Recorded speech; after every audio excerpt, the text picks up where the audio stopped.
മെക്സിക്കോയിൽ ബസ്സും ട്രക്കും കൂട്ടിയിടിച്ച് തീപിടിച്ചുണ്ടായ സംഭവത്തിൽ 41 മരണം. നമസ്കാരം, കൊട്ടാരക്കര മീഡിയയിലേക്ക് സ്വാഗതം. തെക്കൻ മെക്സിക്കോയിൽ ബസ് അപകടത്തിൽ 41 പേർക്ക് ദാരുണാന്ത്യം. 48 പേരുമായി പോയ ബസ് ഒരു ട്രക്കുമായി കൂട്ടിയിടിക്കുകയും തീപിടിക്കുകയുമായിരുന്നു. ബസ് പൂർണ്ണമായും കത്തി നശിച്ച നിലയിലാണ്. അപകടത്തിൽ ട്രക്കിന്റെ ഡ്രൈവറും കൊല്ലപ്പെട്ടു.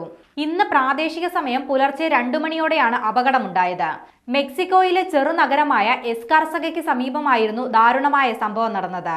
അപകടത്തിന് പിന്നാലെ ബസ് അഗ്നിഗോളമാവുകയായിരുന്നു. ബസിന്റെ ലോഹനിർമ്മിതമായ ഫ്രെയിം മാത്രമാണ് അപകടത്തിൽ ബാക്കിയുള്ളതെന്നും തലയോട്ടികളാണ് സംഭവസ്ഥലത്ത് നിന്ന് കണ്ടെത്തിയതെന്നും അന്തർദേശീയ മാധ്യമങ്ങൾ റിപ്പോർട്ട് ചെയ്യുന്നുണ്ട്. യാത്രക്കാരിൽ പലരെയും തിരിച്ചറിയാനാവാത്ത അവസ്ഥയാണ്. രക്ഷാപ്രവർത്തനം പുരോഗമിക്കുന്നതിനിടെ 18 തലയോട്ടികളാണ് സംഭവസ്ഥലത്തു നിന്നും കണ്ടെത്തിയതെന്ന് പോലീസ് പറയുന്നു. ടൂർസ് അക്കോസ്റ്റ എന്ന സ്ഥാപനത്തിന്റെ ബസ്സാണ് അപകടത്തിൽപ്പെട്ടത്. സംഭവിച്ചതിൽ അതിയായ ഖേദമുണ്ടെന്ന് ടൂർസ് അക്കോസ്റ്റ ഫേസ്ബുക്കിൽ കുറിച്ചു.